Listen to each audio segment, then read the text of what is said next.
Hey folks, Curtis Stone here. Today we are continuing on our series where we're evaluating homestead real estate and just, considerations in general of all the places in North America that you might want to homestead in.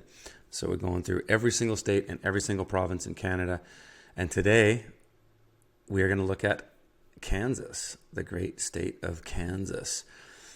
And, Kansas is, along with, I love patterns. I'm a macro thinker, okay? But this region here, up in Canada, basically beneath these Great Lakes of Winnipeg and much of Saskatchewan, if you come down through here and the areas that look similar, all this green stuff, and then it gets a bit more yellow here, these places are all very similar as far as the climate and what you experience in those places. And I would even say the people. There's something about this prairie climate and the industry that it attracts and the people that it attracts from the industry, mostly being agriculture. There's something about it. There's something about good old farm boys. If you have traveled in any of these places, Saskatchewan, Manitoba, North Dakota, South Dakota, Nebraska, Kansas, parts of Iowa, Minnesota, and parts of Wyoming, this whole area, if you've traveled those places, you know that the people are salt of the earth, good old farm boys. And there's something about that is probably the biggest draw, at least for me, because frankly, I'm not that drawn to this climate. It's not where I'm from. I grew up in the mountains of BC. So it's just not my climate, but there's something about it. Because I find the climate, it's not my thing typically, okay? But the people certainly are. So I just wanted to say that out of the gates. So what we have in Kansas is big open prairie, big farmland, big ag going on in Kansas, big ag going on this whole strip, right? Like I was saying, good old farm boys. This whole strip, this is a breadbasket of conventional, large scale seed crops, canola, mustard, all kinds of grains, all of that is done in these regions, big ag farming. And that eliminates a lot of places that we would want to consider to live because what I say, big part of my homestead searching context for people is analyzing threats first and foremost. I mean, first you got to understand your context, what you want to live in, what you're looking for. But then you got to understand what's a threat to you and your health. And unfortunately, big ag is a big threat to a lot of people's health. The air you breathe, the water you drink, the soil from the vegetables you're eating, all of it. Big ag is poison. And so that is a big consideration when we look at Kansas. Because, the cities are kind of big. Kansas City, for sure. Half of it, it's kind of neat how Kansas is on the border there. But mostly we're going to be considering big ag and where we want to be and where we don't want to be. And so, we've got our standard no-go zones. We stay out of the metropolitan areas. We stay away from a lot of this. And we put these as a broad 50 miles. And it doesn't always have to be that way. I would certainly say I would be less inclined to be anywhere near Kansas. So I would avoid that. And Topeka is kind of close anyways. So I would avoid this whole area, but I might make compromises if I found interesting places around a city like Wichita. Like it's not that big. So considerations there. Good areas, they're all going to be in this zone, which is this is the Ozark zone in here. But you still find, even in Missouri, you find cool pockets of rural areas where there's lots of trees, there's more space, there's dirt roads. These are the off-grid properties. These are the places that are not all off. They're not off-grid, but they're out of the way.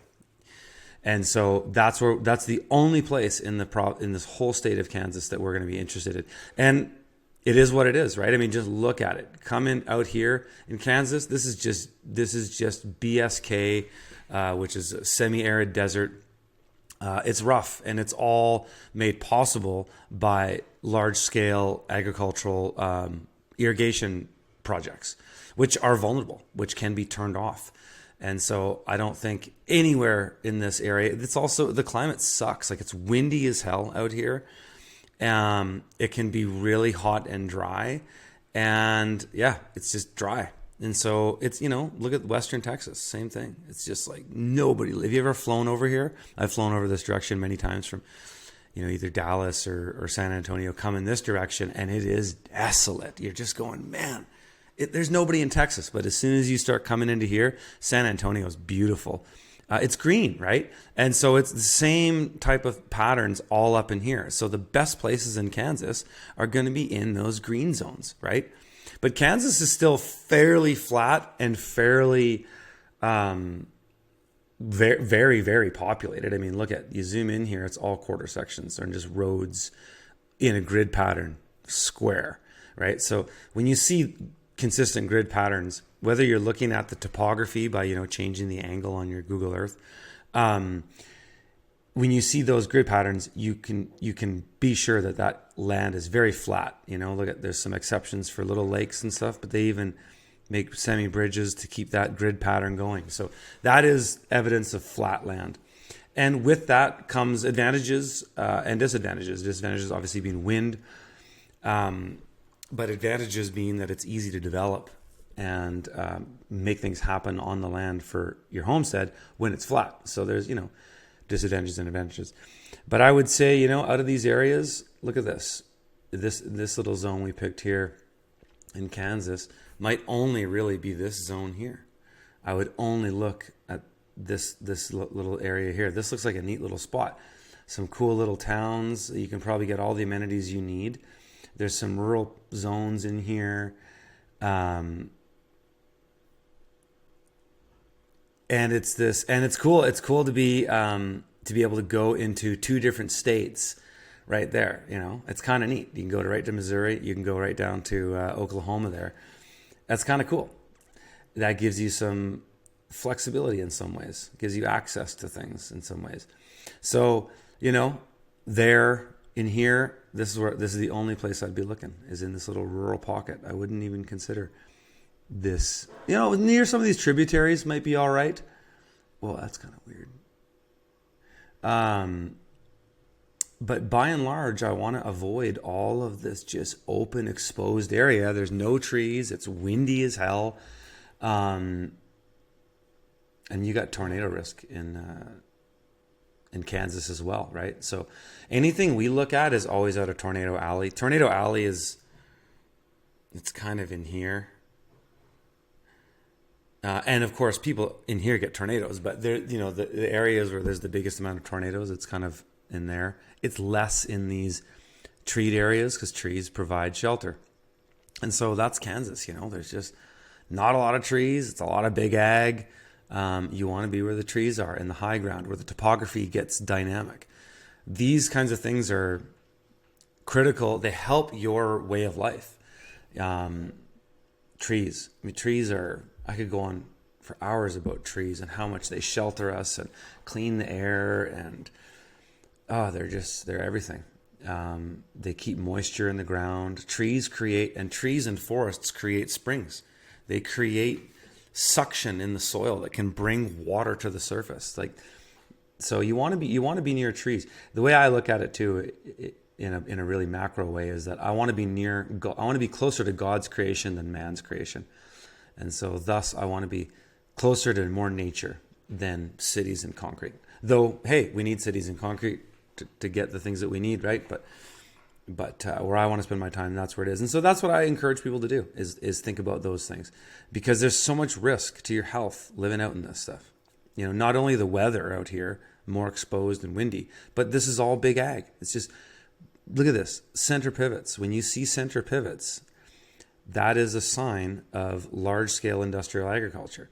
And it's not always center pivots. There's many types of large-scale irrigation in farming, but center pivots are one of the more aggressive types because they're expensive, they're efficient, but if you're going to do center pivots, that means you're going to do real commodity agriculture. You're not just growing hay.